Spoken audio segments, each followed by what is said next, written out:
Good evening, good morning, good afternoon, ladies and gentlemen, and welcome back to JP Broadcasting, and welcome in to the Nichols Oil Pros.com series for round 10 out at Rockingham Speedway here. This round sponsored by Rafter Corey for the Triple Pie Bass 120 here this evening. I'm your commentator, Hamish, Munro, joined as always by Jim Cunningham.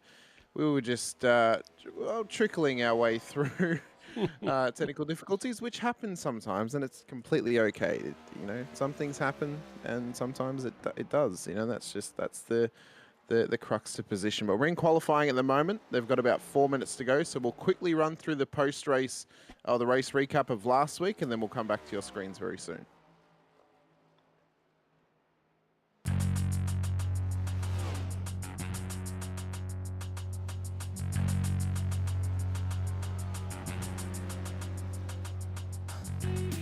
On March 9th, 2025, the Triple Bypass Nichols Oil Pros Series rolled into Pocono Speedway for an action-packed 80-lap showdown. With 9 different leaders, 11 lead changes, and 8 cautions slowing the field for 19 laps, the tricky triangle proved once again why it's one of the toughest tracks on the schedule.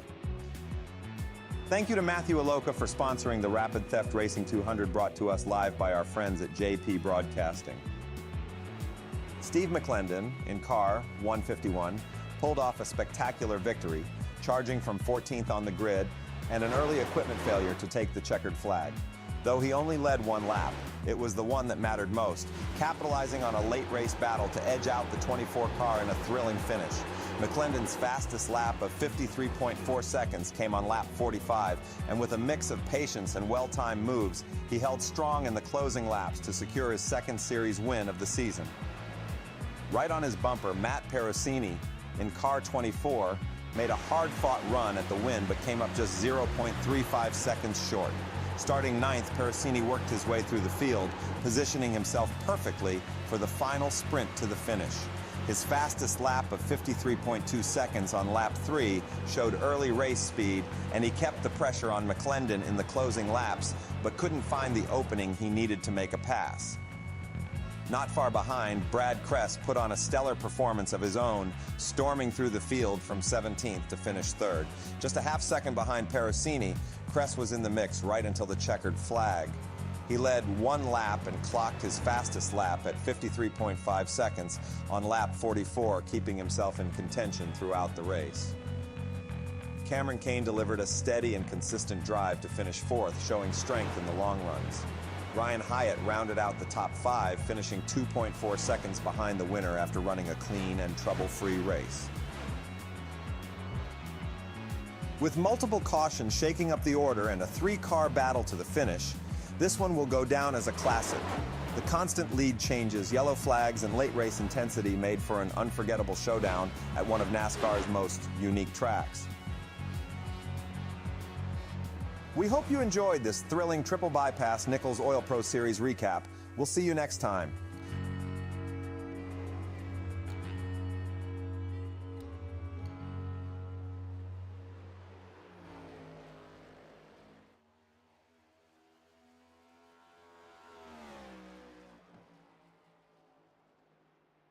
Great to get a race recap of last week's events out at Pocono. But Jim, how are you feeling this week? Obviously, we've been a little bit stressed here in the booth, but it should be a great night of racing here at Rockingham nonetheless. Yeah, well, I tell you what, I won't worry about the technical stuff. Yeah, this is Rockingham, man. I don't know how your history with NASCAR tells you about Rockingham, but this is as classic NASCAR as it gets, man. This little place is so hard to drive.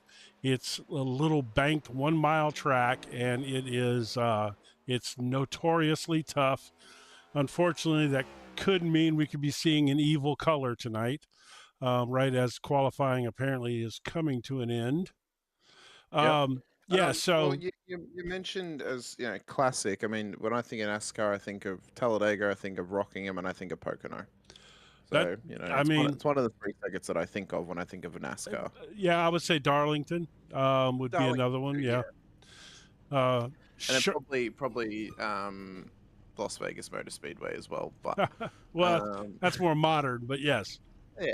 But starting good, though, for tonight's race will be as follows. Justin Haslett will start pole position alongside Chad Bear on the front row of the grid. Tyler Merritt, the controller connoisseur himself, will start P3 alongside Jared Jackson. Still yet to get that win for Jared, but he is up there in the points tally. We'll run through those a little bit later if we get a caution at some point. Matthew Robinson will start alongside him, in behind him, sorry, with Ben Harkham alongside. Matt Piracini, Keaton Crothers for an all-Canadian fourth row of the grid. They'll start ahead of Brad Kress. And this round sponsor, Al Corey, starting inside of the top 10. Jeff Slaughter, Matt Harmon for your top 12. Steve McClendon, last week's race winner. It is now taking multiple wins next to his name. Who can stop him this season? We'll have to see if anyone in this field can tonight. Cameron Kane will start alongside him with Mike Weeder. And Mark Herzig in behind. John Crutchley, the Nodge, will start alongside Dylan Freeman on the 9th row with Will Emmett and Jason Benson making up your top 20. Brian Dickens and John Campbell will start just ahead of Tex Nichols and Brent Thompson for your top 24, with Morris Bogan and Elton Wu for the top 26 cars on the grid, with Kyle Dewey, Michael Seymour, Matthew Aloka, Brian Cooper, Matthew Epting, and John Barton at the back of the field, but John yet to join the grid back there in P32. So this week I shared something in Discord. Actually, it was a car that I painted, and Matthew commented on it, and in the process I said he liked it, so I said something like, I'll try to for that I'll try to not screw your name up. And so he gave me an explanation of how to say his last name, and it rhymes with Chewbacca, so it's Matthew how do you say it? Aloka. Chewbacca Aloka. I'm still gonna screw it up, Matthew. But maybe, well, and a U.S. accent might say it Alaka. That's it. Maybe, I don't That's know. it, because he said it rhymes with Chewbacca. Alaka. Yeah. Okay, there we go. Took my Australian friend to help me get the American accent down. That's great. that would be the American pronunciation, just the way you pronounce the O next to the L. So, well, there you go. Alaka. Yeah. So before we go green here, obviously, nice surprise. Justin Haslett up on the pole tonight. Chad Bear, you kind of expect him to be up there. He's obviously quick everywhere. Tyler, Jared Jackson, those guys are. But it's nice to see Justin Haslett up there.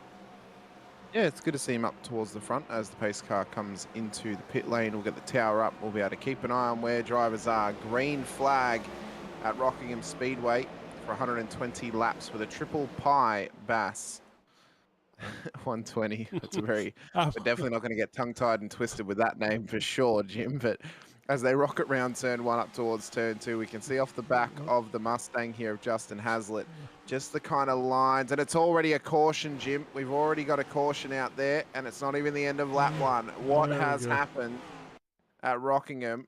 Well, let's see here. I got to get my camera straight. In the technical portion of this, I did not have my cameras organized. Apparently, I still don't. All right. Sorry about that, folks. We'll get it here in a second. There we go. Let's try this now. There we go. So, what has happened with the 6 car? Oh, big snap oversteer. And then straight into the wall. That's a caution any day of the week. Yeah, I think he was getting loose there, and when he went to correct it, it caught. Oh, it did. He caught that like a bash off a fishing boat. I mean, there was no way he was going to be able to get that. Yeah, we're already getting the fishing references in, Jim. I don't like fishing personally, but if you're going to name your round after a fish, we're going to get him in. Oh, look at that. It's big, like, as I said, big snap oversteer. Then the car in the background had a sympathy spin as well. A sympathy spin. The pace car. There's now the... You like that, don't you, Jim? Oh, man. The pace car is out on track at the live view as well. So Haslett's... I am in trouble tonight. Speaking of the triple pie Bass 120, let's get that logo up there and share that. I wonder what kind of. I wonder if it's fish pie or if it's a more sweet dessert style of pie that Bass is holding there. Well, he's holding 3 of them. Well, and 3. I mean, right? They could all be different. Yeah, I mean, I think it's probably just regular pies. He's just I was he's going to just say, a he's just a I wonder if bass it's with a three three-course. pies. Maybe it's a three-course. Maybe it's an entree, a main, and a dessert, Jim. You Maybe could he's got some. Maybe there's a quiche in there too. That That's a could be pie. sure, Yeah. sure. Real men eat quiche. Real men. I love I quiche. do too. Quiche is fantastic. I do too. Oh, oh, Uh, quiche is phenomenal. I got on this quiche kick. Oh,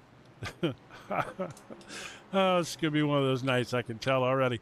Yeah, I got on a quiche kick there for a while, and I was eating. It was mushroom and bacon, and and cheese, and it was pretty good. I'm not a big mushroom guy, Jim, I must say. I'm a big But everything guy. onion, bacon, egg, and cheese Oh, there you go. goes well. Yeah, goes well. We've got the first caution of the night thus far. Hopefully, fingers crossed, we get some nice green running, Jim. Rockingham, I mean, as we said, it's one of those classic NASCAR circuits, only a mile long, so it's short, it's sharp, it's fast, high intensity, high percentage of cautions, as we've already seen. But I think that one was a little bit weird because it was a snap oversteer moment. It wasn't necessarily one of those big wrecks that you can see at Rockingham. No, I think as we go back to green here, let's take a look at Barney's arm. I wonder what kind of forearm strength must Barney have at this point? The amount that he waves flags. He's like Arnold Schwarzenegger, man. Oh, definitely. He is built like a brick. Can't say the word house. As we run around the exit of turn 1 and up towards turn 2. So Hazlitt's done well off this restart once again. Leads the way in the Mustang, running a high line here at Rockingham, and then cuts back down for a late apex at the final corner. So I think that's going to be the strategy for these corners at Rockingham. It's very similar, as you mentioned, to Talladega and to other super speedways like Daytona, but of a smaller variety, or a shorter variety, we should say, being that it is only a mile long, Jim. So we're going to get through these laps. We're going to get through them very, very quickly. I mean, it's a fast-paced, oval, as we mentioned. Where are we really going to be able to find this? I mean, we got to get to lap 45 before the stage break tonight. Are these cars even going to make 45 laps without a stop? I don't know if they will. I don't. I unfortunately, we were dealing with that technical issue, and I didn't get to pop in and talk to the guys this week. So I don't know what their fuel window is going to be. Again, that little technical issue tied us up, and it didn't allow me to get in there and chat it up. And oh my goodness, ooh. Chad Bear hard into the wall. That was another snap oversteer at the exit of turn 1. So is this the area now, Jim, which is going to test drivers all night? Because that's actually a third driver who's been caught out by the exit of turn 1 with snap oversteer and into the wall, and there's a caution being called. So something's happened off the back of that, it seems. I mean, wow. Shockingly, his car seems to still be going pretty well. I don't even. Yeah, it looks like JC John Campbell must have crashed. Let's see if that was a Oh, big slide. Oh man, God. You got Kyle Dewey's involved in that, and I'm not sure who the other car was. He unfortunately has glazed that up and then dunked it straight in at the last corner. Nice little Krispy Kreme reference for you there, Jim. Thank you. I appreciate that. You're welcome. I'm going to try and see. No, I'm trying to need to go before that. Ooh. So if you find... Oh, okay, here we go. Here's the lead up. So he's up towards... Oh, he cut down on the 5. Oh, yeah. Yeah, he just didn't see him there, I think, and cut down on him. Unfortunately, I've just had word. It's been announced that Krispy Kreme cancelling their Reese's partnership after that moment. Yeah, Krispy Kreme's licensing fee went up for that after that. Yeah, definitely. Those peanut butter cup donuts. Reese's. All of a sudden, they cost $5. They are $5. Well, they're practically $5 already. Oh, there you go. I love Krispy Kreme, man, but golly, I don't know. They're like $2 a donut or something. Yeah, I think it's for AUD for a dozen. It's like maybe $18, maybe 20, something like that. I can't remember. I haven't Yeah, been they're not cheap. in a long time. But no, they're not cheap. since you brought that up and you said something about Australian, I know John today Campbell's is the the Australian. yes, he is. So it's a good opportunity to talk about this. It was Formula One weekend in Australia this week. It was. It was pretty decent event. I mean, the rain kind of had everything jacked up a little bit, changed the strategies up, but it was pretty cool. It was, I thought I'll be it honest was with you, good. Jim. I watched the real race of the weekend, being the Sebring 12 hour. That's what Well, I watched, there's that too. Yes. yeah. Good for I had a you. grand old time. I know, it was good. I watched the start, went to sleep because it was 1 a.m. when it started, then woke up and watched the last 3 hours of the race. It was grand. It was very good. Yes, very nice. Yeah. All right, so But let's. no, I did watch the Grand Prix, to be fair, and unfortunately a lot of those rookies just struggling I mean, that's with the whether you have to feel for the Hadger. yeah, Yes. Isaac Hadjar. Yeah, you have to feel for him. I mean, Yeah, that was brutal, man. that kid was so heartbroken by his own mistake. The one that shocked me was Carlos Sainz, man. I don't know what happened to his Yeah. car. That was He so caught weird. I think he caught the painted line, and that's where the rear went. That's the real problem with rain and street courses, is because those painted white lines are on the road. It's just like ice. There's no grip, especially with even slick or semi-slick tires. I mean, you look no at hope. his experience. You look at Fernando Alonso. Mm. Both of They should them. know better. They should. As we get green. I mean, Alonso is a Le Mans winner. He should definitely know better. But right. as we go green once again, we can see that Hazlitt gets away nicely here, lap 13 of 120. So for Hazlitt, These this is now playing into cameras his are hands. interesting. Yeah, they're very interesting for the static cams, I will say. But for Hazlitt, this is now playing into his hands a little bit, Jim. The more cautions that we get, the better this pays off for Hazlitt. But it also Sure. pays off for the whole field, because it means the less pit stops they're going to need. The more that we get, the less likely they're actually, or the more likely they're going to be able to actually go no stop throughout the first period of this race before the stage break. Yes. But that's a Well, lot of caution they would need to do that, being they have to go 45 laps.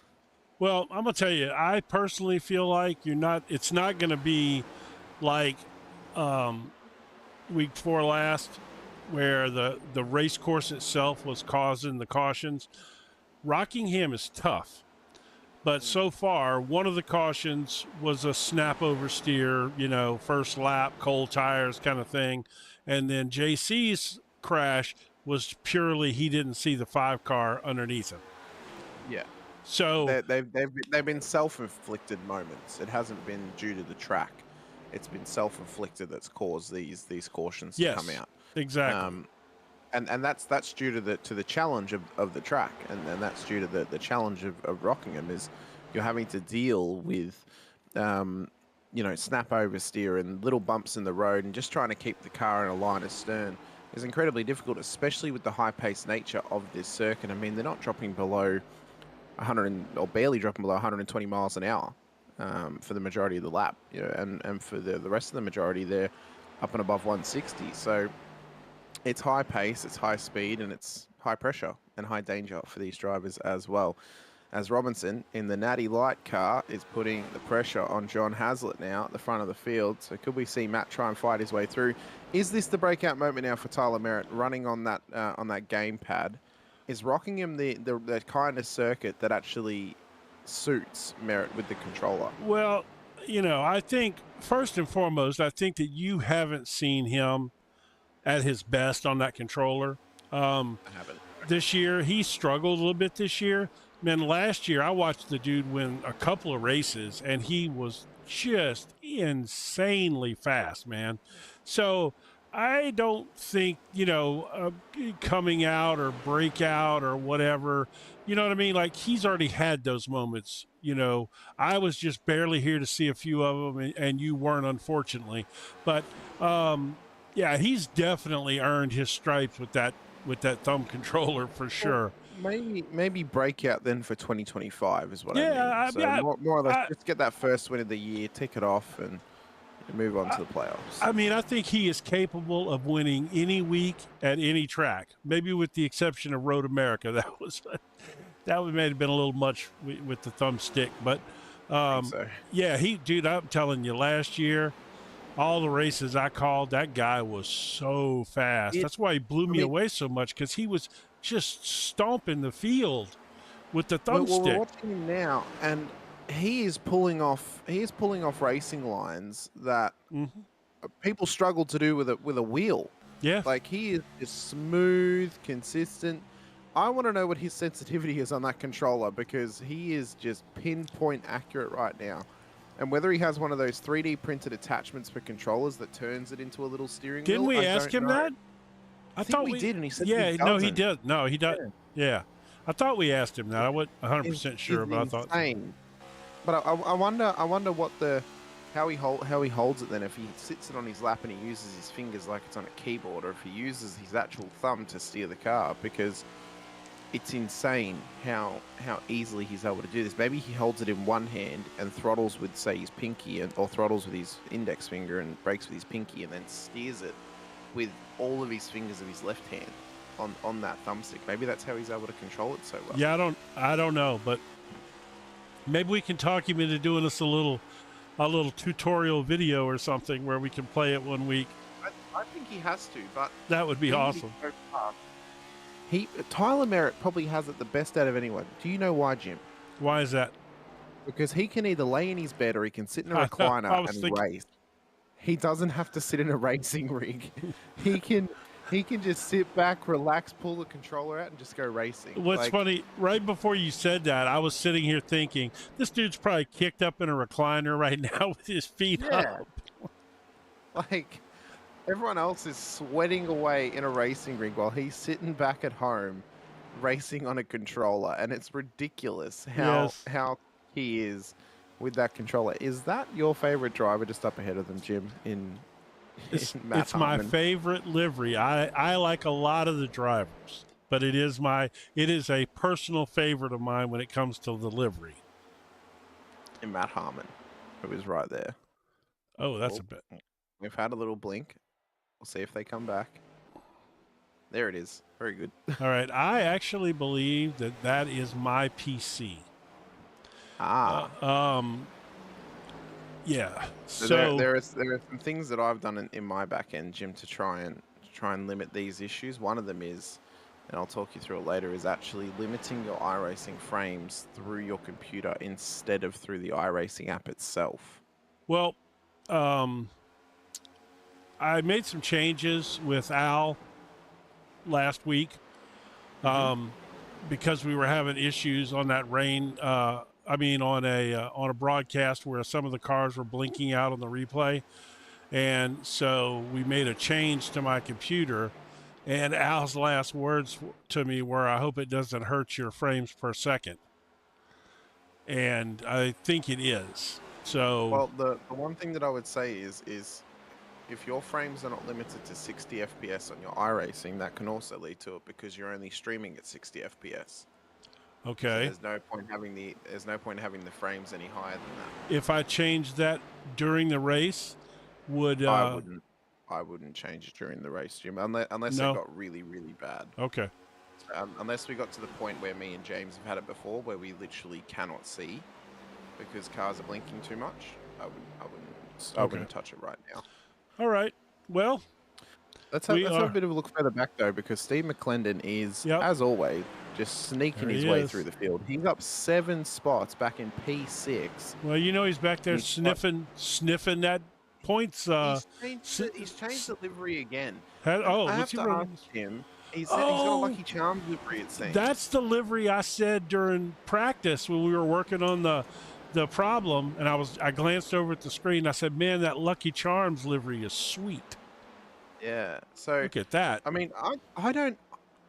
I mean, personally, for me, I know. Obviously, growing up as a supercars fan, liveries in the past never used to change that often in supercars. It was the team ran the one livery for the whole year. But in NASCAR, it almost seems like every couple of weeks, NASCAR drivers just change up their livery because a new sponsor comes on board. Oh, it's actually spec maps, so the charms are shiny. Oh my gosh, that is sweet. awesome. That is sweet. I wonder who did that livery. We're going to have to ask him. I wonder if Slaughter did that.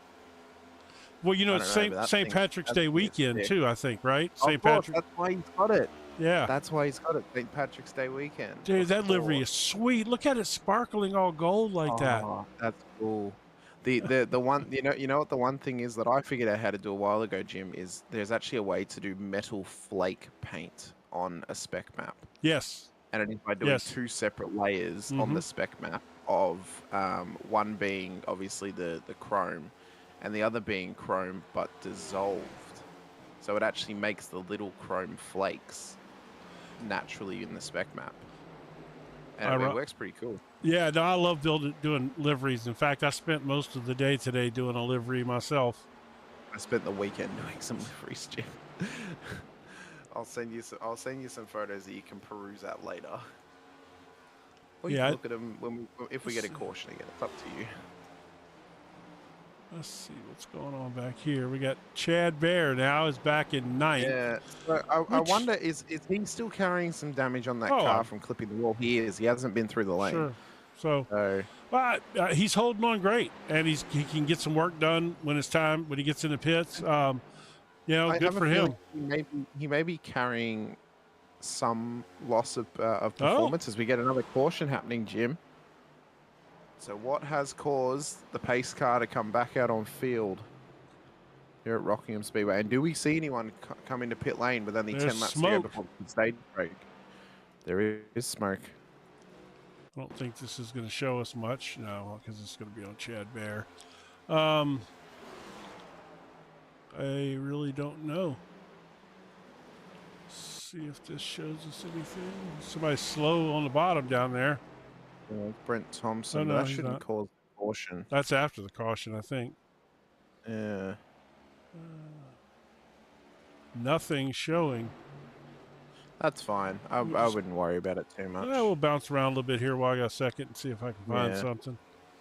I just want to make sure that Al's not actually going to go into the pits, because I don't want to drag him in again and have him have him miss his box or something as the round sponsor. That's fine. So we'll just go back to live. All right. I don't think they're coming in. Are they? Yeah, they are. Oh, no, they are. So we'll wait. We'll wait a second. We'll see if Al comes in. He is. So we'll wait to chat to Mr. Corey.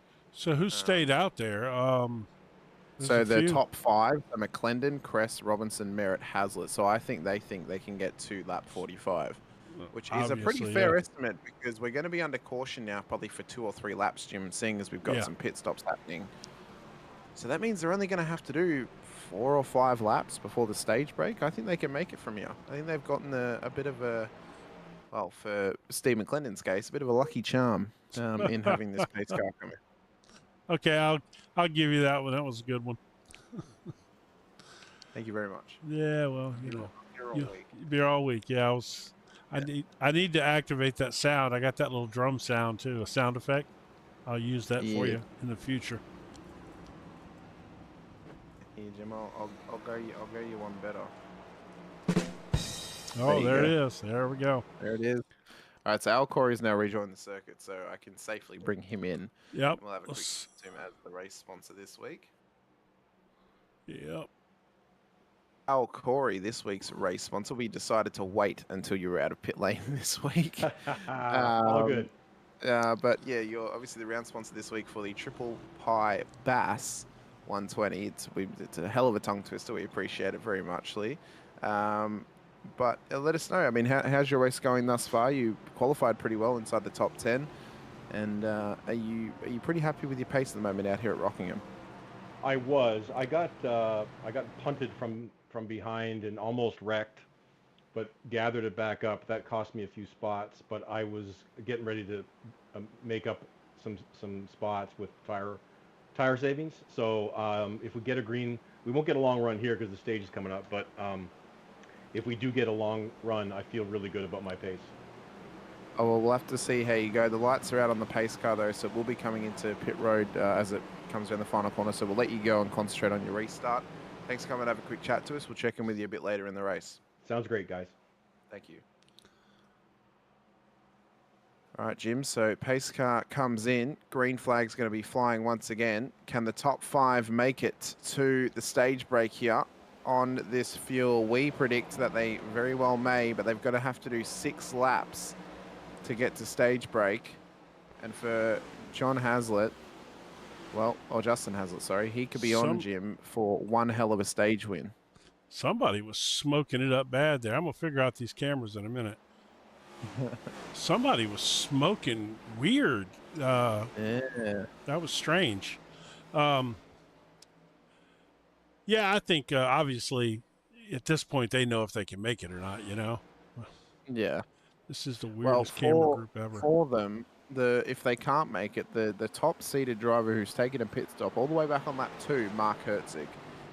And I think if anyone's going to be able to make it, I think a lap 2 pit stop with the cautions we've had very well could push his way forward up to top end of town. Well, he's sneaky, you know, but yeah. I don't see 5 guys staying out, and all 6 guys actually. The top 6 have all stayed out, and I don't see 6 guys staying out. Oh, Tex is down on the bottom. Oh, I wonder if that was the car that we saw smoking it up, and that's caution. That's going to probably definitely make the stage break. That's probably going to take it all the way to the stage break. Let's see what happened to Tex. Will. Yeah, let's see what's happened. All right, let me see. Hold on.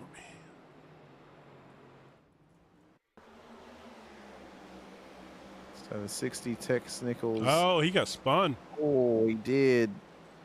So again, it's not coming down to the circuit, Jim. It's coming down to self-made moments. Yeah. Or driving errors. I mean, that's what it's realistically coming down to. Which is good in a sense that we're not going to see this pattern of the track causing caution after caution after caution. That's right. That's right. It's more or less going to come down to, the top 6 are all coming in. Well, yeah, this is going to be the stage break. They're going to get there. They're within a couple of laps. That's right. Yeah. Let me go back and see who spun Tex there. But Justin Hazlitt, just quickly, has taken the stage win. Oh, well, so he stayed out? Crucial point. He stayed out, so he took the stage win. He's come into pit road. Jared Jackson is now the leader after coming in on lap 37. Was that Herzog, 45? I think it might have been, possibly. Yeah, I think that's Herzog. Al Corey. It was Al Corey. Oh, it was Al. Oh, my goodness. The round sponsor. That's not our fault, Al. We didn't do it. No, we didn't do it. We sent him away before the restart happened, so that's not our fault, Jim. No, I'm not taking the blame for that one. The round sponsor has turned the series sponsor in a wild moment. Right, and not to mention the fact that Tex is the series sponsor, and Al runs the series. I'm sure there'll be some fisticuffs later on because of that. So Jared Jackson now leads this race after pitting on lap 37, but Justin Hazlitt was in the lead when the caution was called for the stage break. Let's take a quick chance here, Jim, whilst we're under caution, just have a quick look at the championship standings leading into this race so we can just have a better view of where things stand. So, of course, McClendon on fire at the moment. Took another win last week, his 2nd win of the season. Was his 4th top 5, his 5th top 10. He's also taken 2 stage wins at this point. He's on 273 points, 28 points clear of Brad Kress. Sean Bradley, poor race last week, has cost him a little bit here in the standings. He's now dropped down. Matt Harmon has now jumped up to P4. Jared Jackson's P5 in the standings. Ben Harkham, William Emmett, Jeff Slaughter, Mark Herzig, and Jason Benson is your top 10. Out of that top 10, 3 drivers are in the playoffs at the moment. That's Mark Herzig, Sean Bradley, and if any of those other drivers can get a win tonight, they will find themselves in the playoffs in a couple of weeks as well. Yeah, that's, there's some ebbing and flowing in there, but clearly right now McClendon is taking care of business, you know. As the pace car comes in, Jared Jackson will lead the way off the restart lap 45 onto 46. Of the 120 laps here at Rockingham Speedway as they rocket round turn 1 and up through Thunder Alley for the 2nd straight here at Rockingham Speedway. We can just, look at that, Jim. The pace on these cars and the shake of the camera. if you were there, you'd feel it in your bones. Oh. As that is Steve McClendon, who's gone round at turn 2 in the Lucky Charms car, Jim. I saw that little green egg go round. And unfortunately for McClendon, the championship leader, this is now going to be a night of a comeback story for the 150. Oh, that was net code. Massive net code. No, he hit him. No, he got him. If you go back, Jim, you'll see it. There was a little bit of net code that started the initial spin for McClendon. So watch this. Look at that. Oh, net code. He hit him. Code. Go on the roof, Jim. You'll see it. Oh. Go on the roof and you'll see the net code. Hold on. You know I'm slow. I'm old. We're gonna see. Hold on. Or if we go above it in the chopper view. Oh, here we go. Wait a minute, I clicked on the wrong guy. No, that's fine. That's fine. That's fine. So if we do that again, hold on. I need to do it with Herzog. Yep. Yeah. So do it again, but click over to Herzog straight away. Yep. Okay. So Herzog. Let me go back. Yep. But it's going to change to McClendon, so you're going to have to click on Herzog again. To Herzog now. There we go. Right. Watch this. Net code. Okay, you're right. Wow. Yep. Big net code. Oh my gosh. That was a good probably meter of net code. Like wow. Yeah. Yep. Man. I mean, I know that's all a part of sim racing and everything. I know, but it's just a shame when it happens. Golly. Yeah. I mean, I'm sure he's obviously still got his fast repair, but this is still pretty early on in the race to use that. We're not even halfway there yet, Jim. Right. You know, we're still at lap 48 of 120. And again, though, it's not coming down to the circuit. It's drivers getting caught up with each other that's causing these pace cars to come out. Yes. And that's nothing against the drivers, mind you. It's one of those things. Cars get overrun with each other. They get overlapped. It's a difficult circuit as well, Jim. As we said, it's a fast, short oval. Very, very difficult at such high speeds. Very easy for drivers to get, overlap with each other. As we can see here, Matt Perusini running a new livery on his car that's this what week. That's some of Slaughter's work. By the way, you can get in touch with Jeff Slaughter. He's Slaughter Racing Designs, and trying to remember the name of his Discord thing. I'm terrible with names. Oh, look at that. I forgot about that one. That's Slaughter's car this week. Look at that. Throwback to the old Dale Earnhardt Wrangler paint scheme. I tell you what, Jim, that thing is real nice. No, it's like a modern version. Oh, they're going back to green. I'm coming back to that one later. That is really nice, though. I like that. That's really, really nice. Yeah, it's almost a reverse retro, we'll say. You know how in some sports in the US they have reverse retro around? That's what that's like. It's a modernized version of a retro, and I really appreciate that. So as we run up through Thunder Alley towards turn 2, there's already a big stack, and it's another caution again, and it looks to be another moment, Jim, of drivers getting overlapped with each other. Yeah, it's almost becoming the story of the night, isn't it? I think that was the Cunningham tire car, I believe. Oh, heartbreaks for no, anyone maybe named not. Cunningham out there.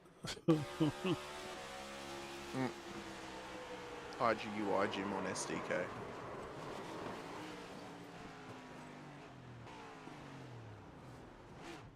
Ooh. Let's see. That wasn't a. See if we can get a little better view of everything. Yes, I'm sorry. Yeah, no, you need a high GUI, Jim, on your SDK. Oh, that's interesting. Okay, thank you. No worries. All right, let's try this one more time from the air. It was the 36 of Bogan. Oh, that was with Justin. He clipped the rear end car of Justin Hazlitt, the pole sitter, and then had another moment, I think, with. All right, I'm gonna do this one more time. I don't like to do them. Was that Seymour? No, it was the 037 of Cameron Kane. Yeah, Cameron Kane. Yeah. And yeah, that was Justin Hazlitt. That was Hazlitt. So he kind of rode up on Hazlitt and hit the rear. But Hazlitt kept it going at least anyway.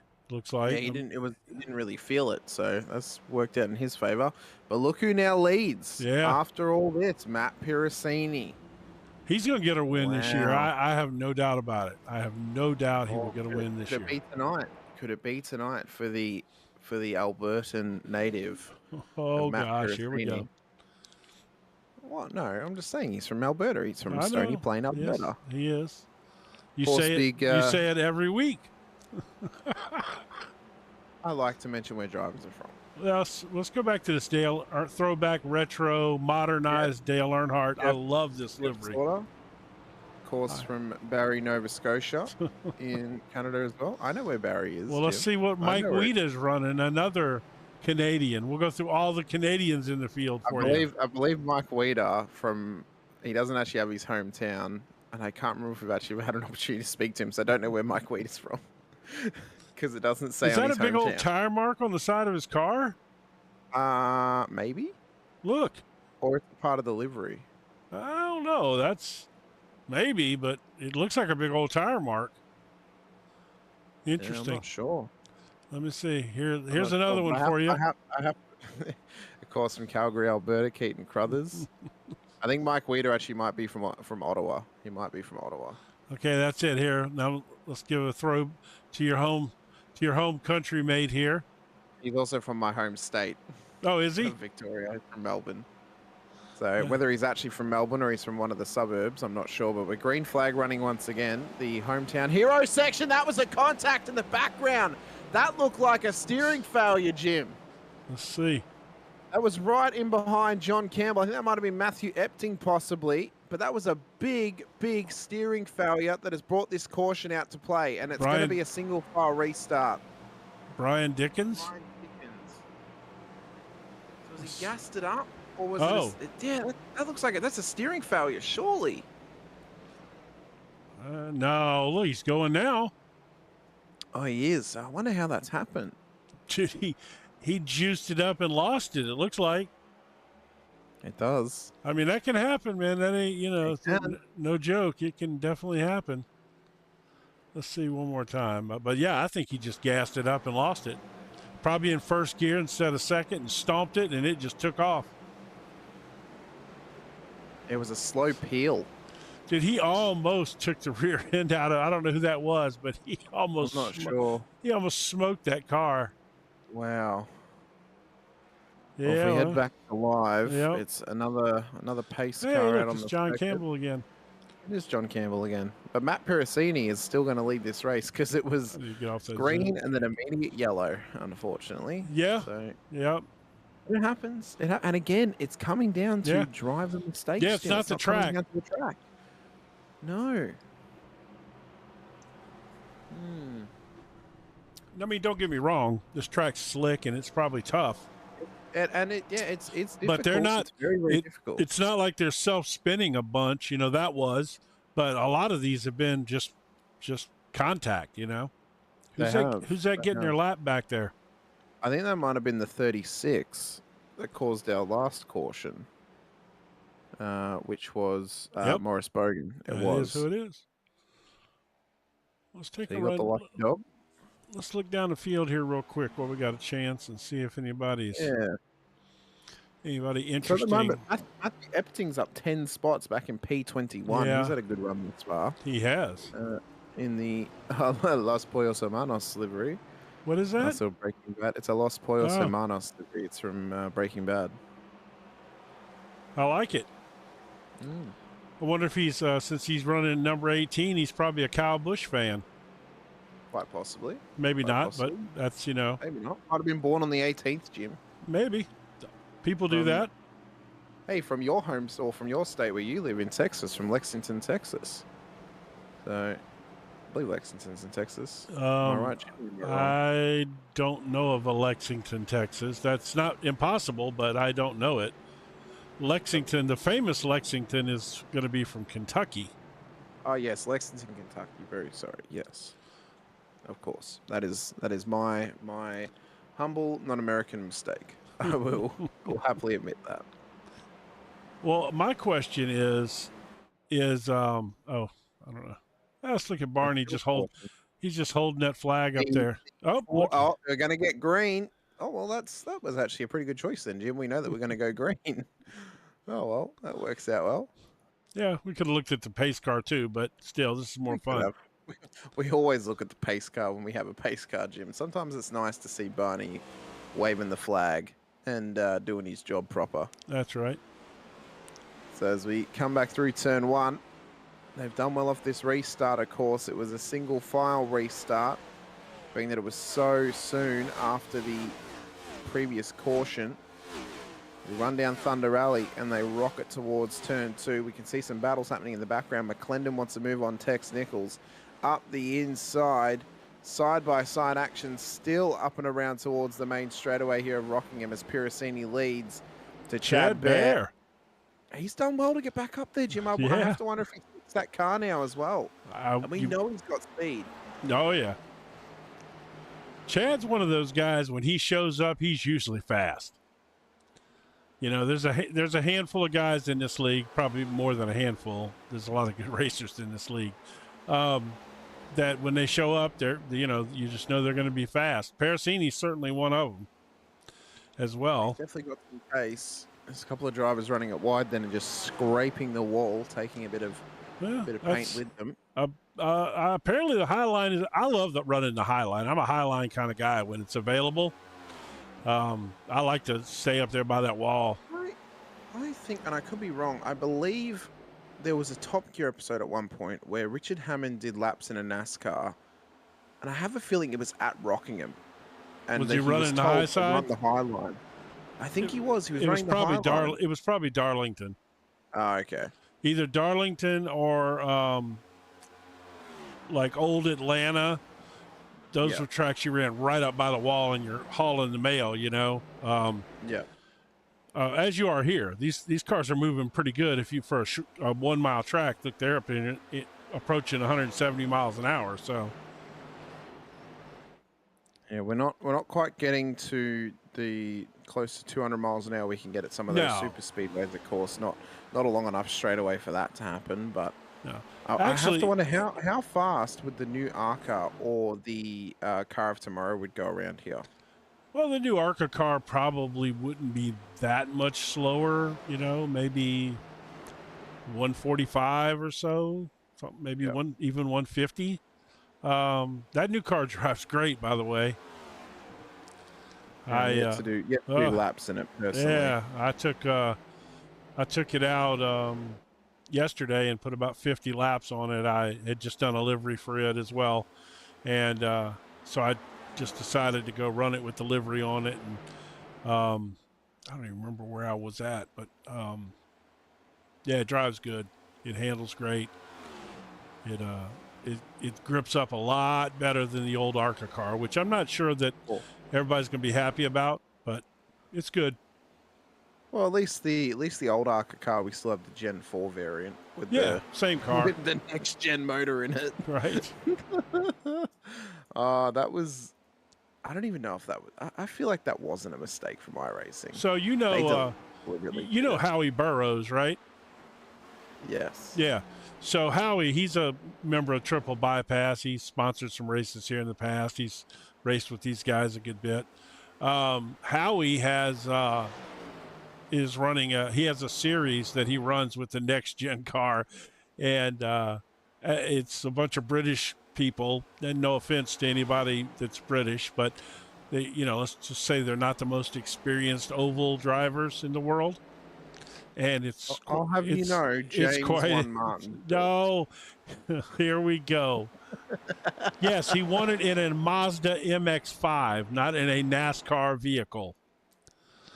What do you mean, Jim? A Mazda MX-5 is a NASCAR vehicle. Yeah, oh yeah. Mm-hmm. He won it in a race that had 782 cautions in it, and he just happened to appear at the end.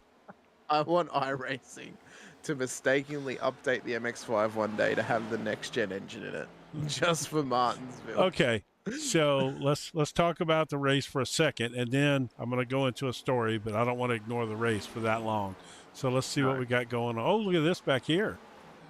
some good battles back here going on. Justin Hazlitt just in behind Jeff Slaughter. This is for P5 on the road, Jim. They've got Ben Harkham on their tail, as well as Matt Robinson, Mike Weeder, and Mark Herzig all in this little train. Yeah, they're as they run through turn 2. Slaughter there getting passed by Hazlitt. But Jeff, that's a good way. That's a good way to get your livery. I'm gonna have to argue, Jim. Jeff's car is probably the nicest dressed car on the grid today. I really like that. No, I love it. I told him you should have seen the compliment I gave him in Discord today, man. That livery is. It is so nice. Sick. I really like McClendon's, especially because it's St. Patrick's Day weekend. I do like that. But that Wrangler car is tip top. That thing looks fantastic. Yep. Any Dale Earnhardt fan would be proud to drive that car. I want him to make that on the 80s NASCARs that are on iRacing. I want that on that car because that thing would look spectacular. Yeah, be a good livery for that car. And so we got Weeda right behind him, and then you got Ben Harkham down low trying to make his way around. And then you got Herzog back there. It's a nice group of racing right here, man. You got Brad Kress in there. You see Brad Kress got away from that Valvoline livery. Yeah, he's got a new one now in the Napa Auto Parts case. He doesn't have Valvoline on there anymore, so, you know. He might be representing Napa, but the curse, the voodoo doll has been put away. There's a nice looking Napa Auto Parts car, though. That thing is very, very nice. It's where is as a bit of a livery designer myself, that thing is very, very nice. Let's do a little segue back here. Our buddy Nichols back here. He's he disappeared out of existence, and now he's back. That's right. Everything he does is just magic. Okay. Absolutely magic. So we know Tex is the owner of NicholsOilPros.com, and of course he is the series sponsor here and has been for this whole season. They moved it over. I think he was the series sponsor last year for Xfinity, which they also broadcast every race.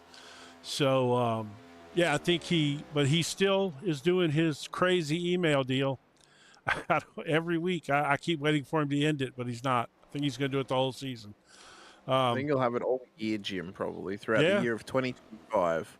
It's crazy. But so the deal is, for any of you that may not know, if you send Tex an email, probably through Nichols Oil Pros, and tell him you watched the race and heard the deal here, he will put you on his preferred customer list for 1 year, free of charge, and that gets you 25% discount on any product on NicholsOilPros.com website, and it also gets you 25% free shipping in the continental U.S.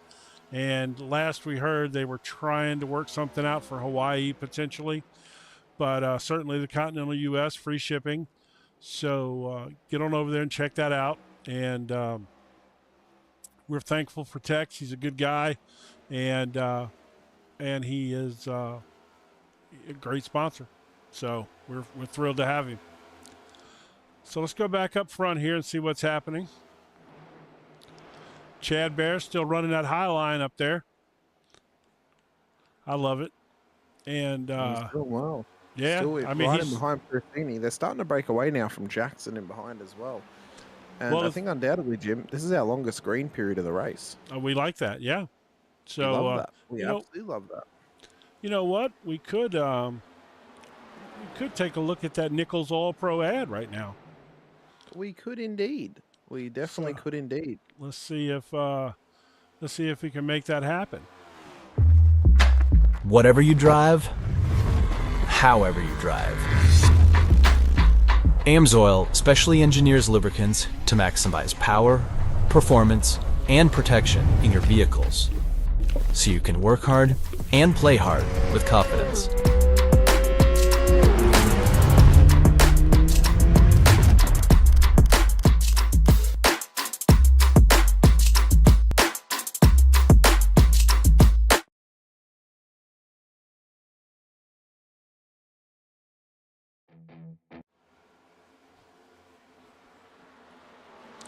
All right. So once again, thanks to NicholsOilPros.com for sponsoring the race, and with the new ad page that Hamish built for us tonight on the fly, you didn't miss any of the action. The racing, you were still able to watch the racing while we got the commercial in. So thanks to Al for suggesting that, and for Hamish for making that happen for us tonight. Yeah, I love. Looks like Parasini.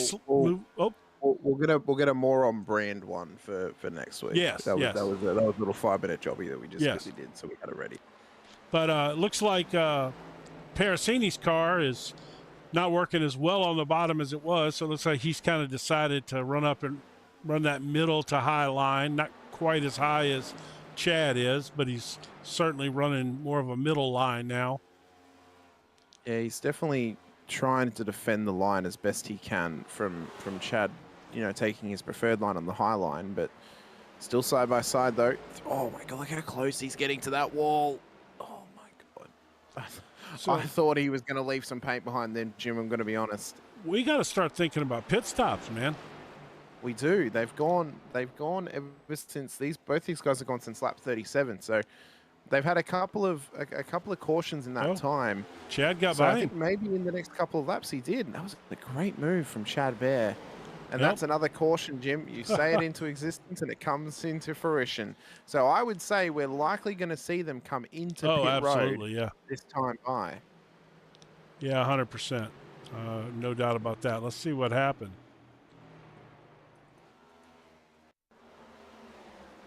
This is going to be a self-spin. Oh, no, not again. Big snap oversteer. Oh, Brian. Hold your brakes. You got to feel for him. Okay. Yep. Okay. Yeah. He was trying to keep him from getting beached, I think. Yeah. So let's see where we're at here. We got these guys up front. They're certainly coming. I would say I'd say everyone. Everyone barring coming. Steve McClendon, who came in on lap 55, should come into pit road. Yeah, he's going to come too. He may come in anyway. He'll take a lighter fuel load, so he'll still gain some spots. Yeah, he'll come in for sure, I think. Let's see.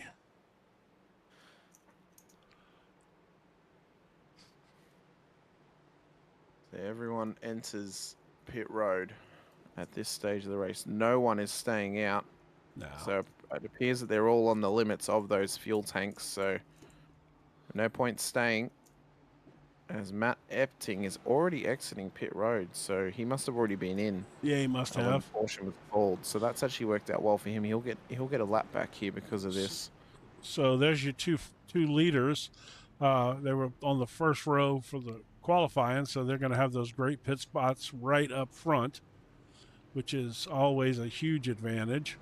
Oh, the Los Fueros Hermanos car. He only took 2 tires. That's why. Yeah. Oh no, sorry. And he's further down the order anyway. He's already a lap down. So Hazlitt has actually rejoined. Yeah. In the lead ahead of Matt Parasini. Yep. And Parasini got out ahead of Chad Bear. And I think Chad Bear's all the way back in P13, Jim. Well, let's see what let's see what his situation looks like. Or did he maybe speed in pit road? Because Tyler Merritt's up there. He must have been in the wars, Jim, because he's much further back in the field. So Chad Bear is getting the end of the longest line or something penalty here. Wow. I wonder how this has occurred. Oh, man. Any way you could possibly pop into the other room and find out, maybe? Well, Bear's not in there. Okay. Well. So I'm not sure how we could find that out. I don't know. I'd love to know, though. That's huge. That's absolutely massive. Absolutely massive for this race. And how this has played out for these drivers as well. Well, aside from that, which race control might message, let me look.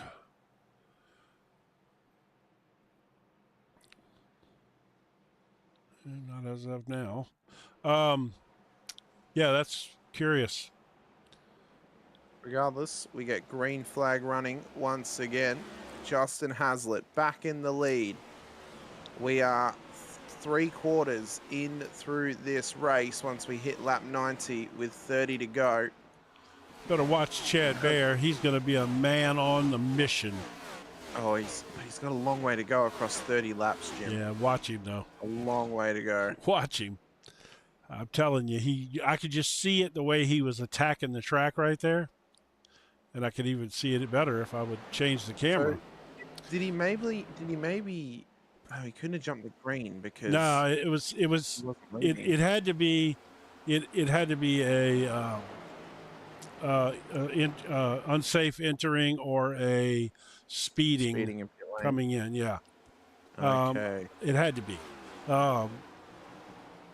But because he didn't get a drive through or anything, so it wasn't. It had to be. It was probably an unsafe entering or speeding. That was But he would just give him a while and watch. He's going to all of a sudden you're going to be like, oh, there's Chad Bear. But meanwhile, we do have Justin Hazlitt back out front again. That's after suffering a little damage earlier in the race from getting rear-ended. And he's done well back to this point, Jim. And the quicker these laps go by, the better this is going to play out for him too. Sure. Same with Piracini up on him. But now the question is, can they get to the end on 34 laps? Yes. I feel like they can. Yes. Oh, absolutely.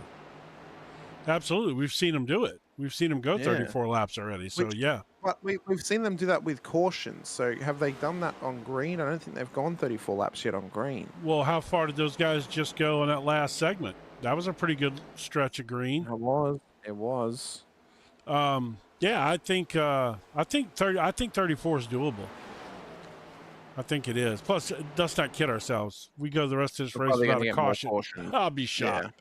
Yeah. I would be very shocked. But Piracini's trying. The nature of the race. Piracini's back on that low line his car likes early on with them tires. See if he can work it around Hazlitt here. We've been waiting all season for Piracini to get a win and lock himself into the playoffs. Let's see. I'm going to try something that is above my skill level. Well, Piracini's just slowed a little bit there to he did. Back behind Hazlitt. But they've got a good gap over Herzog at the moment, about 3/10 back to Mark Herzog, Matthew Robinson, and Jared Jackson. I think Piracini saved me from trying to pull a fast one with his cameras. He might have been maybe trying to save some tires on that time. Maybe got a little bit loose. Maybe he's just going to settle in and take it easy on his stuff, and just so the lower line apparently. Herzog was driving that car hard. He was sliding it. He was power sliding it off the turn there. Apparently the low line is a little better for tires. If you run the higher line, will apparently eat your tires a little more. Yeah, because you're running at a fast pace. So and you're also having to, they're grinding a little more on the track to hold you up. Well, Piracini just had a little snap there too. These guys, apparently, we're saying it's, this track's obviously tough. These guys are fighting these cars. But yeah, Piracini for some reason slowed, or Herzog decided he didn't want to play anymore. He's taking his ball and trying to go home. He is indeed.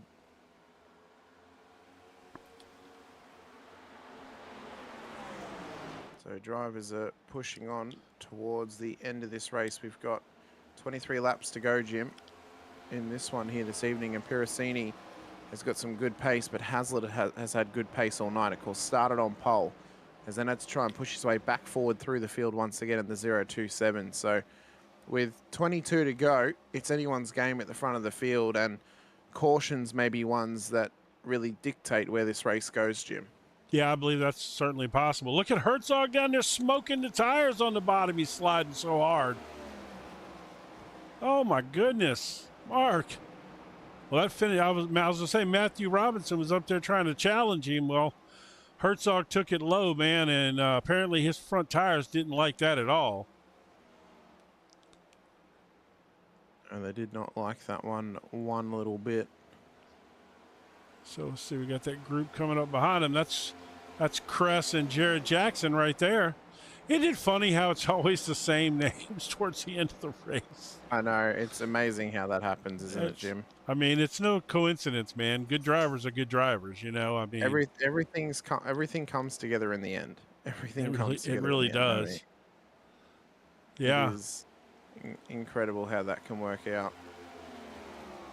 I mean, not even just in oval racing, but No, and everything. in circuit racing too. You know. Yeah. Yeah, that's absolutely true. So I was just looking around and seeing what's going on, and I spotted this guy. Now back up to 15th place.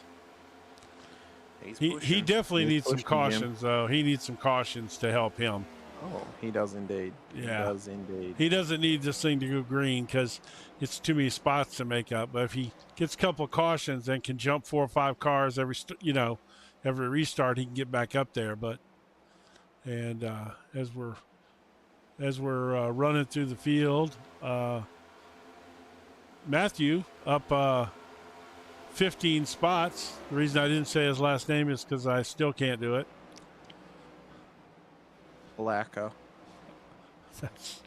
Thank you. You're welcome. I love you, Matthew. Give you some love, man. Look. Well, of course, his teammate Dylan Freeman is racing this week as well in the 31. Oh, there's a caution. Now that we mention his name, why did you do that to him? Poor Dylan. Hang on, it was already happening, Jim. It was already happening when I mentioned it. His friend Dylan Freeman got a knock from in behind. Yeah. Oh, look at that! It's a Valvoline car. No, it's not, is it? If it was AMSOIL, that wouldn't have happened. Is that a Valvoline car? The 87 has got Valvoline on it. Well, we won't give him any TV time then. No, is he? He used to have a Navy car. Yeah, he's got Navy on the side, but if you look on the back, it's got Valvoline. Well, that's where the problem is then. That Valvoline probably causes oil leaks, and that's got on his tires and caused him to, I don't know. Anyway, so yeah, it's unfortunate for Dylan Freeman. So I don't think we'll see anybody pit here unless you're towards the back. No. There are some drivers who are in, Jim, back on live. Piracini's in. Slaughter's in. Corey, Harkham, Bear, Merritt, McClendon, Campbell, Emmett, all into the lane. Putting tires on. Oh, that could be the play. Yeah, fresh tires, fresh rubber with 15 to go. The question is, let's see here. Did Chad Bear pit? Looks like he did. He did pit. And Piracini. So Piracini's going to come out P16. But fresh tires. Watch Piracini, Slaughter, Harkham, Corey, and Chad Bear, and Tyler Merritt, and McClendon, all in a line astern with fresh rubber on these cars. They're going to be fighting their way forward for 15 laps, but is it too close to the end, Jim, for them to get all the way up the front? I don't know. Man, I tell you what. I don't know that I could have made that call if I'm running in first or second place, you know. Like, if I'm Piracini, I don't know how I give up second place to go get tires. Excuse me. Maybe you know something that we don't, Jim. I don't know, maybe. I mean, Piracini's a smart guy, and he's fast. But I don't know that I would have done that. Herzog certainly didn't feel like doing it. Robinson, Hazlitt, those guys, Jared Jackson, Brad Kress, one I consider smart, who always seems to make the right moves at the end of the race, did not go get tires. I don't know. We'll see. And this is it's going to be interesting. I'm not sure what to say. I don't know. I don't know. I mean, what is there to say, Jim? Realistically, it is, there's 14 to go.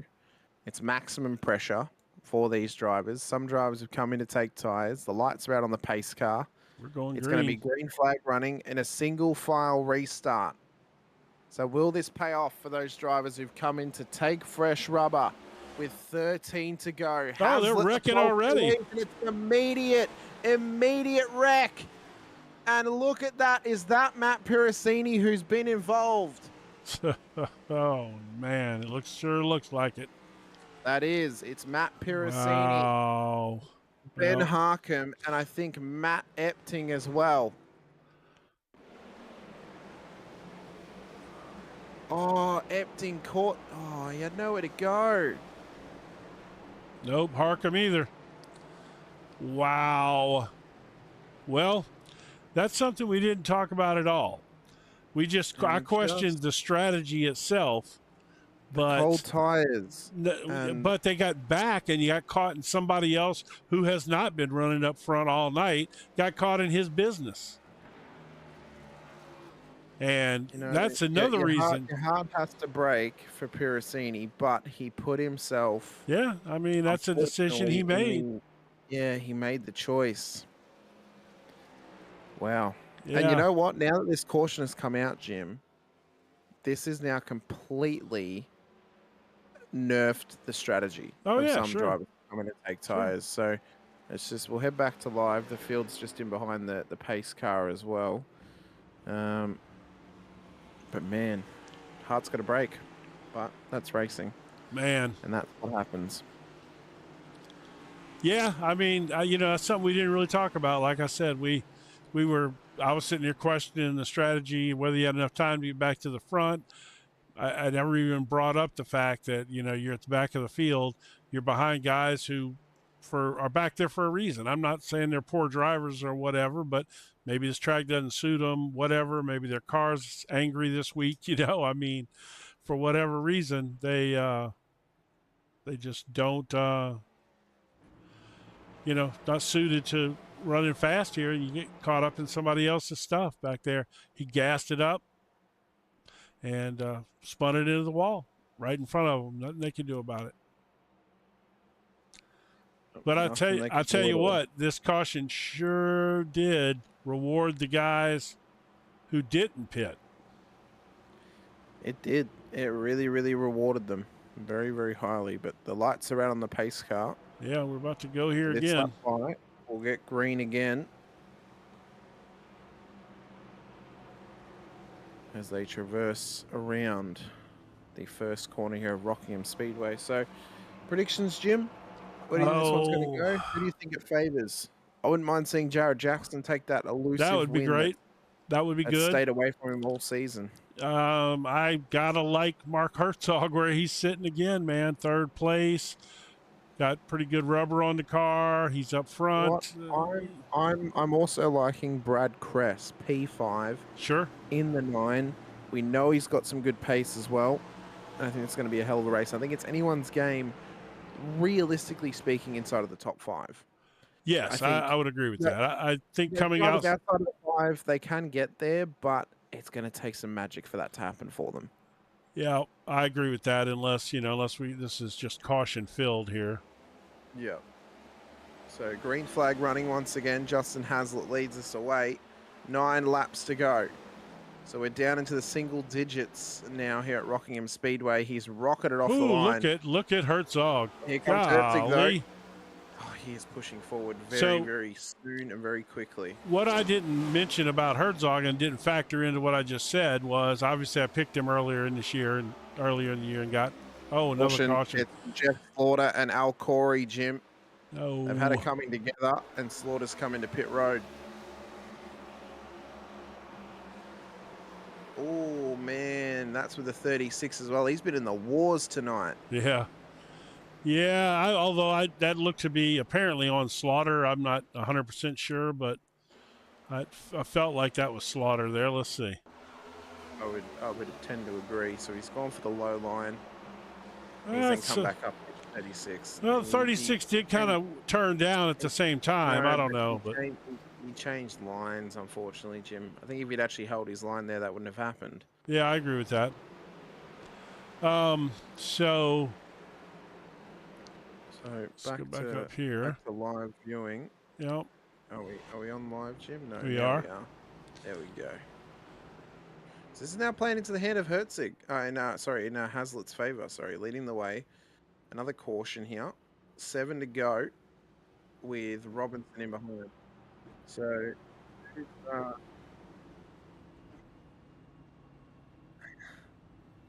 Yeah, I mean, it's definitely playing into Hazlitt's hands here. I would say those top three guys are just loving this cycle, especially what I was about to say when that caution came out, which is Herzog's tires were getting pretty angry at him earlier on this stretch. So every little bit of chance they get to cool down is doing him a world of service. Plus less hard laps on him. We're going to be down to 7 to go here right now, so it's coming around. Yeah, I think we're gonna have a blistering finish here. I think we will indeed. So lights are still on the pace car at the moment. It will lead them round for what I can assume is going to be one more lap under pace car, and it is. So we'll go green with 5 laps to go. An intense finish here at Rockingham Speedway. Justin Hazlitt, the pole sitter, who went further back in the field earlier in this race, has had to fight his way forward, claw his way forward, and strategize his way back up to the front of the field ahead of Matthew Robinson. Mark Herzog in behind. We know he's got pace. We know that he's a strong driver. And we know that he has the abilities to win these races. Jared Jackson, he's been in the championship fight the whole season long, but still yet to take a win next to his name. Brad Kress as well.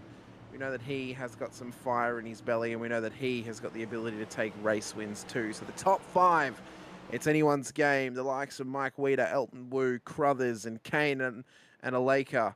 Well, they want to try and get a win on the books too. Pace car is in, and it's going to be green flag running once again at Rockingham Speedway. The single file restart gets us underway, and Robinson has gone with Hazlitt this time by. He's done well to stay with the leader of Justin Hazlitt, but no mistakes. It can be mistake-free at this point of the race, as they have to try and get these things to the checkered flag flying at the end here of the Triple Pi Bass 120 for the Triple Bypass Series and the NicholsOilPros.com Series here for round 10 at Rockingham. As they come round turn 1, 4 to go. Hazlitt still under pressure from Robinson. Herzog's there too. Jackson and Kress as well. It'll be 3 laps to go, Jim. And, well, for Hazlitt, it's been a hell of a restart once again. Yeah, he's really taken advantage of these restarts the whole time he's been up front tonight. He certainly hasn't shown any weakness up there at all tonight. So for Robinson, it's looking unlikely he can stay with him. They're swapping and changing of positions further back in the field. Aloka's dropped back now, back to P14. Oh, we've got a caution. And it's a caution. Oh, Tyler Merritt, I believe. For the first time since Worldwide Tech Center, we're going to get caution green checkered to the end. Yeah, Tyler had a rough one there. And looks like Matt Harmon. Why would somebody do that to that Cunningham car? I don't know. That's the Nodge that's been with him. I see. No, yeah, Nodge is angry with me. I get it. Gave him a little nudge. The Nodge did. The Nodge did give a nudge. But back on live though. So yeah, we had 3 to go, Jim. So it's going to be green flag checkered once we go restart. Yeah, I would say. Green white checker. Yeah, green white checkered. So from what I've seen, it doesn't look like either car behind him has or any of the cars that are behind him, I should say, they're going to have to maximize the run off the restart. Well, he's walked away from him on the last 2. Well, the last one, Robinson went with him. A little bit. Go with him, but he started to break away. He started to break away as he kind of got away from things. So I don't know. I don't see him making a mistake in a green white checkered scenario. That's the scenario we're in. And this is going to be single file, right? It would be, yes, because the last one was single file, and then the cautions come straight out again. So it's only going to play into his hands. Yes, that even makes it better for him. It'll be 3 to go when the pace car comes in. We've actually gained laps now, thanks to this caution coming out. We're getting an extra 3 laps. of this race. But if a caution comes out again, it'll be another green-white checkered scenario. And then I believe if there's a third, that's then when it just ends under pace car, if I'm correct, Jim. That could be right. I'm not certainly a theory. It is definitely a theory. I thought it was only one green-white checker, but I may be wrong. Maybe it is only one. Maybe it is only one then. If it's only one, then that means it would end up the pace car if it comes out again. Yes. Which we don't want. We want it to end up the green, of course. So the lights are out there on the pace car. Hazlitt will lead the way with 3 laps to go here for the Triple Bypass NicholsOilPros.com series for round 10 at Rockingham. Of course, this round was brought to us by R10 Corey, one of the wondrous admins of the series. He is unfortunately out of this race and out of Discord as well. So Hazlitt, could he get a win to lock himself into the playoffs at the end of the season? Could it be Robinson? Could Herzog get another one? Or could Jackson finally get the breakout moment for him this season? 2 to go. Green, white, checkered. Oh, Jackson down on the inside. He's already gone past Herzog. Yeah, he jumped down on the inside. Oh, no! Herzog's into the wall! He slided into the wall! But he's going. He's kept it going, so luckily it's no caution just yet. Oh, my goodness. So now it's just down to Robinson and Hazlitt. That's it. White flag. This is it. Final lap. It's over now, no matter what happens. Yep. So Hazlitt. Oh, Robinson is sliding it sideways, trying to catch it. He's in the wall, and he's down into the infield. It's given Hazlitt one hell of a lifeline. Checkered flag flies for Justin Hazlitt, who started on the pole and takes the win at Rockingham Speedway. Jared Jackson, P2. Chad Bear fought his way all the way back up to P3. Through all of that, Brad Kress, Elton Wu, your top 5. Mike Weeder, Will Emmett, Matt Robinson, Ben Harkin, Matthew Aleka inside of the top 10. Tex Nichols, the series sponsor, P11. Oh, Tex, all right. Favorite driver in P12. In behind. Man. Wow. What a race. What an end. I love it, man. Oh, Robinson sacrificed a bunch of spots there, but he sure was trying all he had to get there. He was driving that car sideways off turn 2. Well, how things can play out when you go racing at Rockingham. No doubt, right? Justin Hazlitt, he will find himself in a playoff position come the end of the season, Jim, and we're only 1 round away from the playoffs now. Kansas Speedway next week is the final regular season round on March 23rd. We then have a week off, and then it's the three-peat across April 6th through 20th at Richmond, Homestead, and Atlanta Motor Speedway, the playoff series for this season. So there's only one opportunity now, Jim, for one more driver to lock in with a win, to lock in a playoff position, but there's also a playoff position available for points, I believe, as well. Yes. I'm not quite sure how that works out. Of course, I'm pretty fresh to playoffs scenarios, but is it highest points without a win? Is that what gets you into the playoffs, Jim? That would be, that was how they would fall. Yeah, the highest would be for Jared Jackson. Pretty much would get the playoff position at the moment. Yes. Yeah. And they take 10, right, to the playoffs? Yes, they do. So it'll be the next, I think it's how many race winners we've had. It's them and whoever's done 8 races, plus then the next best. So. Right. So, so there's your winner, Jason Hazlitt. Who we got in the booths over there tonight? We got anybody we can bring in? So, Justin Hazlitt finished P1, of course. Jared Jackson was P2. He's down there. Chad Bear's now joined down there too. So we can have a quick chat to Chad Bear and we can ask him what happened in that pit stop that gave him the rear of field. I mean, I tell you what, if that first series of cautions happens 5 or 10 laps earlier, I think Chad has enough to get back up there and contend.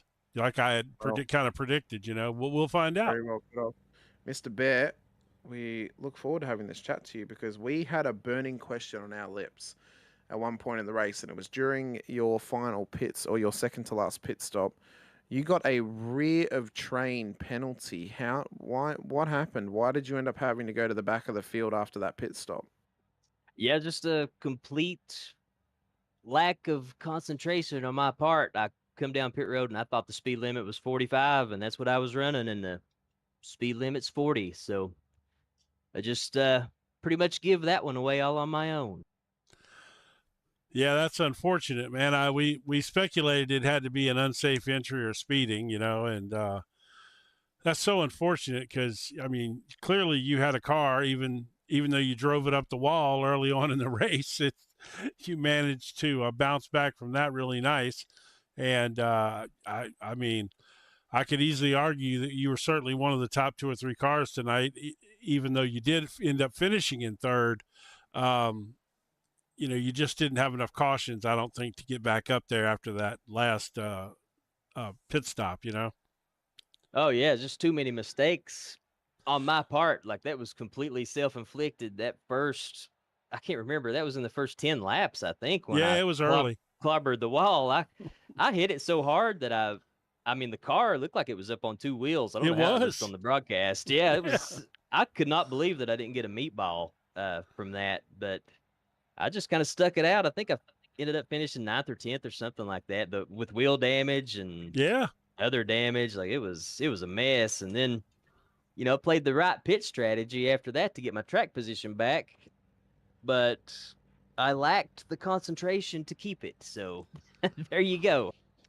Well, I mean, that's all part of this. You're sitting here, you've been in the rig for, an hour and a half, 2 hours between practicing and all of that. It's easy to lose focus. And that's all part of, what it takes to win these things. Everybody thinks it's just about, having a good car and being able to drive fast, but it's so much more than that, especially in a league like this. Pit strategy is huge here. And as you well know, and then, like I said, concentration and just, how many races have been thrown away by different people this year by just making some bad decisions, just dropping, it happens. But congratulations on P3. I mean, I know that's not what you wanted, and I think you probably had a car that could have argued with P3, but at least it's a good points night for you anyway. Yeah, I mean, I feel like between me and Hazlitt, maybe Merritt, there was Jared Jackson, there was Brad Crest, there was maybe 5 of us that was faster than everybody. I feel like whoever got out front between the 5 of us, I feel like would have won the race from that pit stop where I got that penalty at. So, right. And I think Hazlitt come out first off of that, if I'm not mistaken. So, Matt Parasini was up there with us too. Whoever out of the 6 of us would have come out first out of that last pit stop should have probably won the race. So I think it worked out exactly how it was supposed to for anybody who didn't make a mistake. So, but I think I took off on that last restart like 10th and finished 3rd somehow. So I don't even know for sure how that happened, but I'm pretty thrilled with that. I'll take it. Right. Well, again, congratulations on 3rd, even though your expectations were probably a little higher than that. And, we're coming up, got one more week till the regular season ends. So we expect to see you up front next week running. And anybody you want to shout out to while we got you in here? Just shout out to all the admins with the great Triple Bypass Racing League. It's really the only reason I keep my iRacing subscription, just to tell you the truth. And shout out to Tex, the AMSOIL bunch for sponsoring us, and shout out to you guys. I always enjoy going back and watching the replay after I get my tail kicked on here. So that ought to do it. All right, man. Well, we congratulations again, and I'm sure we'll be talking to you soon. Yes, sir. Y'all have a good one. You too. I think Chad Bear has the most Virginian accent I've ever heard in my life, Jim. He's awesome, isn't he? It's fantastic. I love it. It's absolutely phenomenal. Next up, we have P2 on the road tonight. Jared Jackson in the 5-1 car. Jared, You had a very, very good run tonight. Started P4 up to P2 in this race. You've got some solid points this season, looking very, very likely to get a playoff position based on points alone at this point. But how was Rockingham Speedway for you? It was super challenging. I was very slow in practice and kind of hit a lap in qualifying and just tried to maintain that throughout the race. So, Jared, this is Jim Cunningham. I want to apologize to you because I had not taken notice of you in this series until that dirt race we did, and that night you finished. I don't know if you won or finished first or second or something, but anyway, and you pointed out to me that you were at that time fourth or fifth in the points in this series, and I was like, man, I don't even really know his name, and so I took notice after that night, and I'm sure you're well aware because I talk about you on the broadcast every week since then, paying you respect for where you're running in this series. And man, you've had a hell of a year. I mean, you really have. You're solid. You're consistent, and you're damn close to getting a win. It's bound. I expected every week it could happen for you. Yeah, I missed the first race of this season and had no intentions of running it, and I ran the next race and I did very well and made a mistake at the end of the race and crashed out, but I enjoyed it a lot, so I decided to stick with it. And I've got quite a few top fives and have been very consistent and very solid. And I mean, honestly, my plan a lot of times is just to try to keep my car clean. It was easy at this track, especially coming off of turn two, to lose the handling on the car.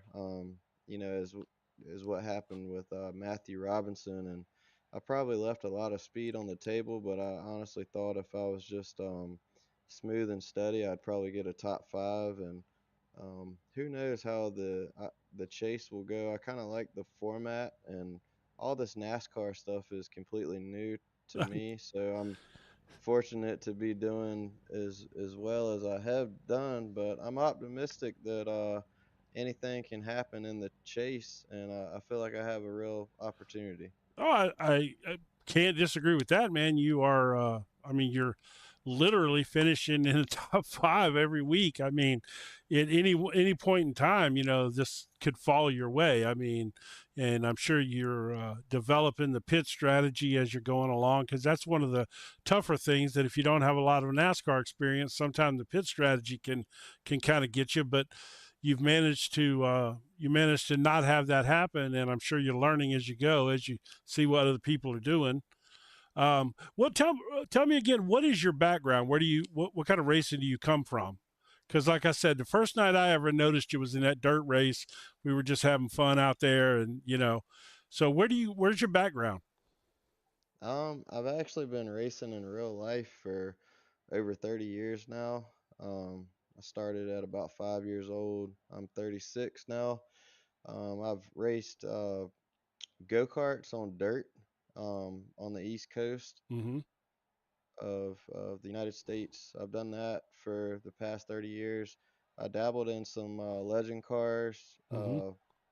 in my younger years, but I've stuck with the go-karts throughout the years and race just about every weekend, either race or go to a race for go-karts. And on iRacing, I got in on the short track side of things. A lot of kart racers that are on iRacing do the short track stuff.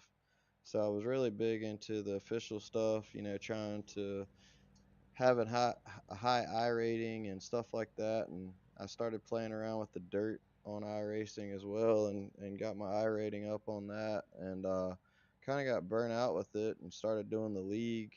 And this is by far the best league that I've been able to find. And I only focused on the short track side of things, and I've enjoyed this so much that I'm trying to close out. I've never ran a full season in this league, but I'm trying to close a late model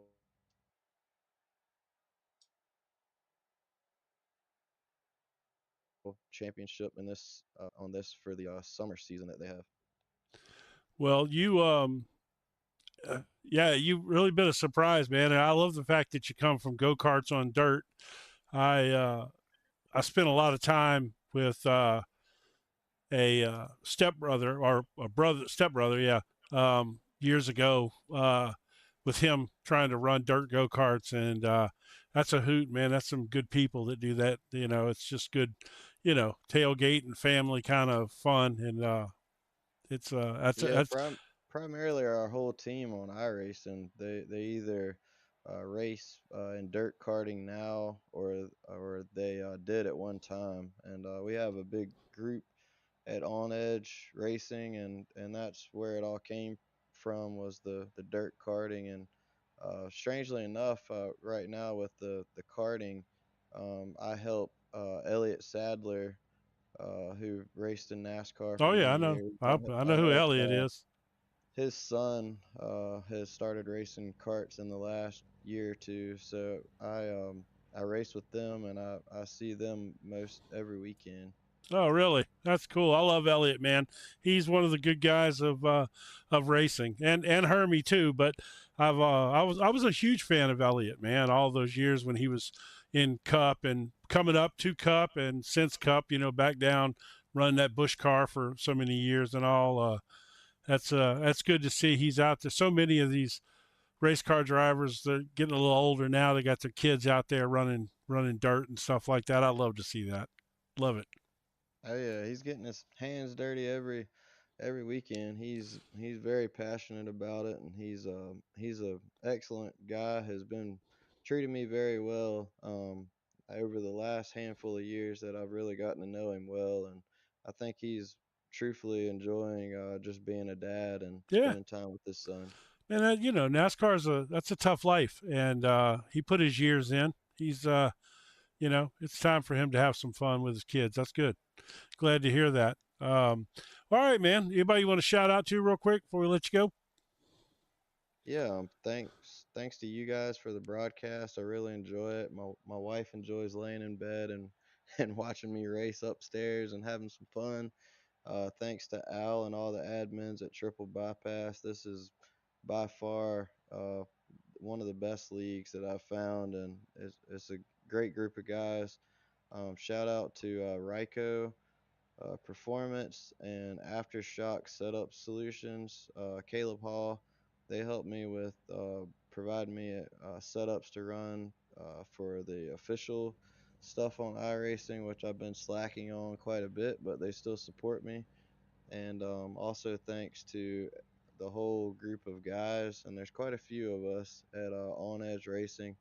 I really love being able to hop on here a night or two a week and spend some time with those guys and see how we can run. But thank you guys.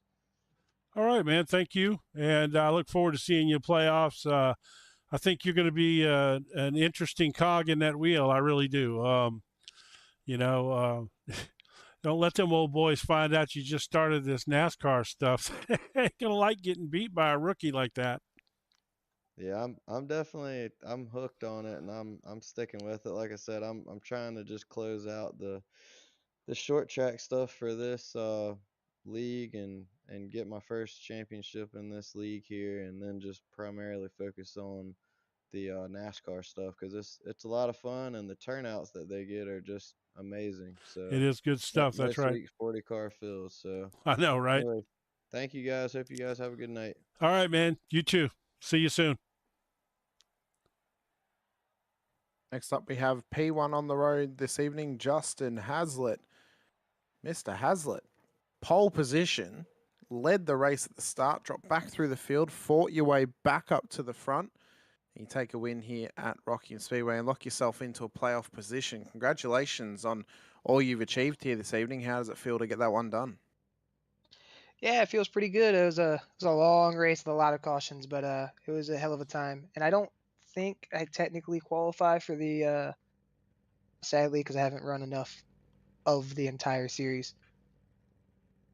Oh, that's unfortunate. So next week won't get you in then, if you even get that one, huh? No, sir. No, it will not. So I'm just out here. I'm running it for fun. And That's man, all did right. I had a lot of fun. That's all right. Yeah. Well, you're stealing those opportunities away from some other guys to get in there. That's nothing wrong with being a spoiler. That's kind of fun too. Screw them. That's right. Take your win when you That's can. right. No, there's nothing wrong with being say. a spoiler. Being a spoiler is good, man. That's Absolutely. Yeah, that's a fun position to sit in when it doesn't matter that much to you. You can just go out there and have fun, you know. Yeah, I ain't got nothing to lose, and I got my teammate. He ended up finishing second, Jared Jackson, behind me, which was good to see. But I'm sure he would have much rather won that one since he's actually fighting for the playoffs there. Oh yeah. Well, I think for sure I'd be shocked if he doesn't make the playoffs where he's sitting right now. You could easily argue he's probably been the most consistent driver all season. You know, he's had a surprising. We just obviously just talked to him, and he's, you know, for a guy who's never raced any NASCAR stuff, he seems to have adapted to it pretty well. But them old go-karts will get you ready for a lot of things. You do some go-kart racing too? Yeah, I actually used to run with Jared at the same track. We don't live too far from each other. He's the one that would set up my cart and all that kind of stuff, and kind of showed me the ropes. But Okay. I don't run it nearly as much anymore. The only thing me and him really do run, especially on iRacing, is usually the short track stuff. This is probably only my third track I've ever driven in the next gen cars. Well, you seem to do it pretty well. You might want to consider trying to do this a little more. I've been thinking about it. I was eyeing at the Road to Pro stuff a while back, but the amount of time and commitment that takes is unfathomable. Those guys are running all day, every day. You can run in these leagues though and have a good time, and you know, and still get the competition, you know, feel the competition bug, and you know, and not have to commit your life to this thing, you know. Yes, sir. Absolutely. That's why it's my favorite thing, just to hop up on here. Don't have to spend hours and hours and practice, and don't got to pay no repair bills or nothing like that. Just get up here, have some fun, run with the boys, and if I do good, I do good. You don't have to buy them $250 sets of tires, and it's a hell of a lot cheaper. A lot cheaper. That's right. All right, man. Well, who you want to shout out to since we got you in here? Yeah, first and foremost, I'd like to thank you guys for the broadcast. I mean, wouldn't be in here with you guys if you didn't. After that, I'd like to thank FAC. I want to shout out my team, OER, On Edge Racing, a bunch of great guys over there, a lot of quick guys. I think we were missing a couple of them tonight, but we get on all together and run all kinds of stuff. It's an absolute blast. And if I don't do this one, I'll probably get hit. So, you know, obviously I got to thank my mom. I know my dad's been let's just say he's no longer allowed to run in the league. So free Thomas, see if we can get him back. So I know he was watching the broadcast, salivating at the chance to possibly run. I'd love to get him back in. Maybe I got to sit down and have a talk with R10 Corey, the man, the myth himself. So yeah, free Thomas, I like it. Yeah, I'm gonna leave that one alone. Let y'all work that out. But all right, man. Well, congratulations, and hope to see you pop in and run a couple more before the year's over. Yeah, I'll probably be here. I might run the rest of the season, even the playoffs and stuff like that. I'm having a blast in these cars. There you go. It's completely different from what I used to run over in the late models, where it was you don't get to pit, you don't have any strategy like that. It's just raw speed, which usually for me is a good thing. I usually have it, but this one, it shakes it up so much more. You get the people that you never see running up front, run up front, and it's an absolute blast. I love it. And the guys I run with out here are really fun to run with too. Respectful, nice, clean. Yeah, that's good. It's a good league. So, all right, man. Well, we look forward to seeing you again soon. And I'm sure if you do pop up for a few more, we'll be talking to you. Yes, sir. Yes, sir. Thank you for your guys' time. All right, man. Congratulations again. That's your winner there, Justin Hazlitt. I think the whole podium was locked out by people from Virginia Gen. I think. No, Jared Jackson had a North Carolina, Elizabeth City, North Carolina. Okay. He listed as his home. You know, I don't know how close that is. I know Justin's from originally, at least from, looks like Chesapeake Bay, Virginia, which is, for those that, you know, I don't know if you know this, but probably one of the best places in the world to eat crabs, blue crabs anyway. That's you know, they're famous for their blue crabs in Chesapeake Bay, Virginia. So, but anyway, another good one, man. I actually enjoyed that. It was a lot of fun parts in that race. Yeah, it was definitely, I think probably one of the best races of the season that we've had, Jim. I think it was, very, very fun, very, very fast paced. A couple of cautions out there, but it wasn't due to the circuit. It was just more or less drivers getting overworked with each other. So I think, it was a good race nonetheless. And I think a lot of the drivers were tested. I think next week at Kansas is going to be a good test for them as well. And then we get a week off, and after that, it's the playoffs across April. So it'll be a big end to the series across April 6th to April 20th. In fact, that actually it ends on Easter weekend, Jim. I've just seen. So that ought to be interesting for that final round, but nonetheless, it's going to be a massive end to this season, and one that you guys don't want to miss. So be sure to hit the like button, and subscribe, the bell icon as well.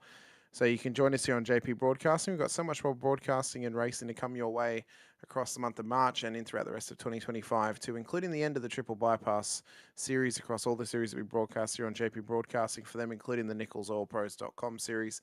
This has been round 10 out of Rockingham Speedway. I've been Hamish, joined by Jim Cunningham once again. Appreciate your time. Appreciate you joining us here for the Triple Pi Bass 120 for Rockingham Speedway. We'll see you guys next Sunday for round 11 out at Kansas City Speedway for the final round of the regular season before we head into playoffs action to crown a champion here in the NicholsOilPros.com series. But until then, stay safe, drive hard, and as always, bye for now.